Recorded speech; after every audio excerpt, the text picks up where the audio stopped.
ակնկալիքով եք մտնում այս պահին հատական նիստերի դահլիճ։ Ինչպես միշտ հաղթելու ակնկալիքով, ինչպես միշտ դրական ակնկալիքով հուսով եմ, որ կհաջողվի եւ ինչպես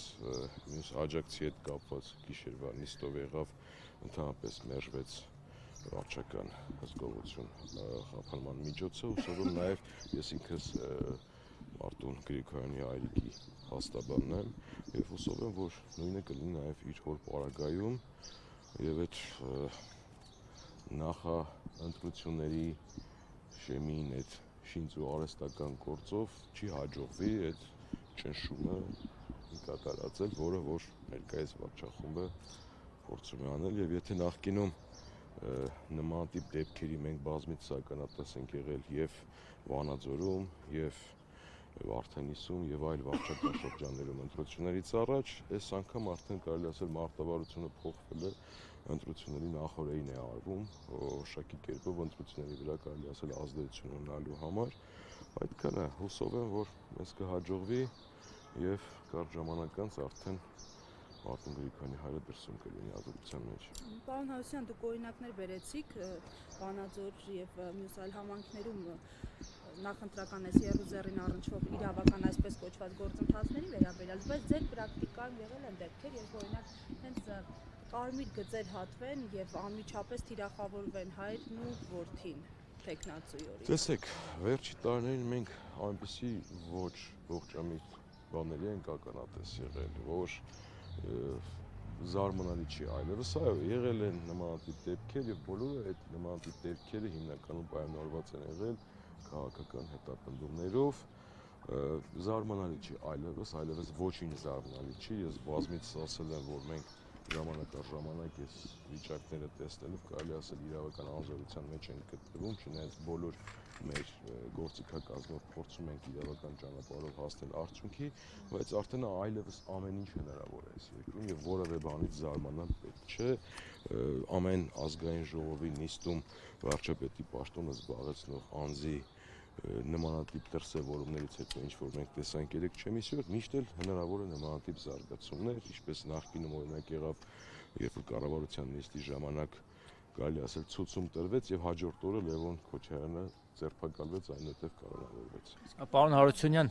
կխնդրեմ մի փոքր գործից խոսեք, նախ ոնց հասկացանք նախաքննական մարմինը միջնորդել է, որ որպես խափանման միջոց կիրառեն վարչական վերահսկողություն, ճիշտ է։ Կալանքի, այսինքն կոշտ կալանավորման բան չկա, միջնորդություն։ Տեսեք,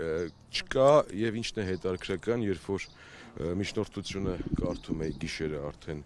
մյուս գործով, կարծես թե կալանքի միջնորդություն լինի եւ ինչ որ պահի փոխել են որոշումը, ինչ որ դիրքորոշումը փոխվել, բայց հենց ակնհայտ է, որ ի սկզբանե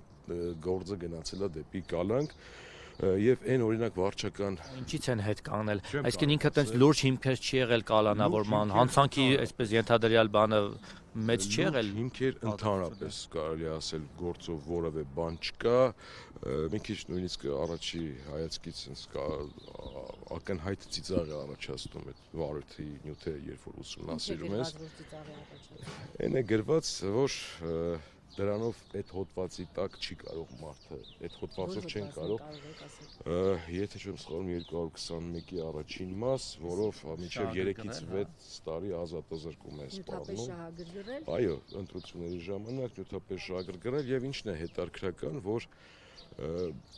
բոլորի պարագայում նույն նյութն է գնում, այսինքն այնտեղ նույնիսկ ծիծաղ է առաջացնում այն հանգամանքը, որ փողոցը հարթեցնելը բերել կապել են դրա հետ կամ ինչ որ Բայց դա նախընտրական քարոզչության փուլում է եղել, թե ավելի վաղ արված է։ Կարծեմ ավելի վաղ։ Հասկանում եմ, դա այդ ամենը շատ ավելի վաղ արվածին է վերաբերվում, բայց գործում այդ մասին չի խոսվում, որ այդ ամենը ավելի վաղ է ժամանակահատվածին է իբր թե այս ժամանակահատվածին առնչվում։ Դուք ունեք ինչ որ ապացույց կամ հակափաստարկ, որ կարողանաք ցույց տալ, որ սա քարոզչությունից դուրս է եղել ավելի վաղ։ Ցույցների պահը հաջորդիվ կլինի, ես կարող եմ միայն փաստել, որ իրավապահ մարմինները որևէ ողջամիտ եւ ռեալ ապացույց չունեն այս ամենը հիմնավորել։ Ես կարող եմ մի քանի իրավական ճշտում անել։ Հոդվածը առաջադրված է, այսինքն մեղադրյալի կարգավիճակ ունի։ Հիմա վարչական հսկողության են տանում։ Կալանքը չեն տանում։ Ինչ վարչական հսկողություն են ուզում։ Տեսեք, քննիչը օրինակ երեկվա դեպքով, որով մեզ հաջողվեց որ մերժվի քննիչի միջնորդությունը։ Նորից Մարտուն Գրիգորյանի աջակիցներից մի երիտասարդ տղա էր, իր պարագայում տեսեք արգելվում էր ընդհանրապես շփվել ոչ միայն այս ընտրությունների հետ առնչվող մարդկանց հետ, այլ ընդհանրապես որևէ մեկի հետ բացառությամբ փաստաբանի եւ ընտանիքի անդամի, որը ակնհայտ է, որ կարելի ասել տնային կալանքի հավասարազոր է, որովհետեւ եթե այդ մարդը օրինակի համար դուրս գար գնալ խանութ կամ մեկին բարևեր կամ խանութի աշխատողի հետ խոսել, նույնիսկ ես այդ հարցը դատական նիստի ժամանակ տվեցի քննիչին, որ լավ ոնց եք պատկերացնում, եթե սա բավարարվի, ով է այստեղից այս տղային տանելու կամ ոնց է այս տղան սնվելու այն դեպքում, երբ որ ունի իր խնամքին հաշմանդամ մայր, առողջական խնդիր ունեցող մայր եւ տատիկ։ Այսինքն շտաբի աշխատանքներին եւս չի կարող մասնակցել, ընտրության կարող է գնալ իր քաղաքացիական պարտքը կատարել։ Ոչ, չէր կարող գնալ եւ այդ նույն հարցի ես քննիչին տվել եմ, դե ասում է թող բերեն տանը քվեարկի։ Այսինքն տան անդամների հետ կարող է շփվել, փաստաբանի հետ կարող է շփվել, այլ մարդկանց հետ չէ։ Սա հավասարազոր է տնային կալանքի։ Հիմա եթե ինձ դիցուկ ճանաչում է, դուրս եկավ փողոց, ես իրեն չեմ կարող բարևել, բարևեցի, գնում է կրակը։ Մոտենակ բարևեք ու ասենք օրինակ օպերատիվ տվյալներ լինի այդ պահի հետ կապված կամ որևէ ֆոտոնկարահանում կամ վիդեոնկարահանում, արդեն հիմքը կփոխվի։ Բայց փողոցում քայլել կարող է, բայց միայն է, կղզիացած։ Այո, կղզիացած։ Ոնց է ստուգելու ում բարևեց, ով իրեն բարևեց։ Դե այդ արդեն ռիսկային մեծ գործոն կա, որ ամեն պահի կարող է օպերատիվ գործողություններ իրականացվի։ Այս ավարչական հսկողությունը, որ փորձում են ձեր նշելով կիրառեն Արտем Գրիգորյանի հորինակը։ Այո։ Քաղաքական իրավունքների սահմանափակում համարում եք։ Միանշանակ, եթե սա իրականացվի, կատարածվի եւ բավարարվի քննիչի միջնորդությունը, միանշանակ ոչ միայն քաղաքական, այլ նաեւ կենսական շատ իրավունքների սահմանափակում են համարում։ Այսինքն մի բան էլ հասկանանք, այդ վարչական վերահսկողության սահմանափակումը տարբեր կարող է լինել, չէ՞։ Այո։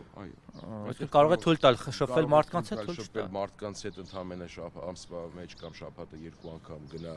համապատասխան ստորագրությամբ հաստատի, որ գտնվում է վարչական շրջանում, կարող են այնտեղ համապատասխան սարք օգտագործել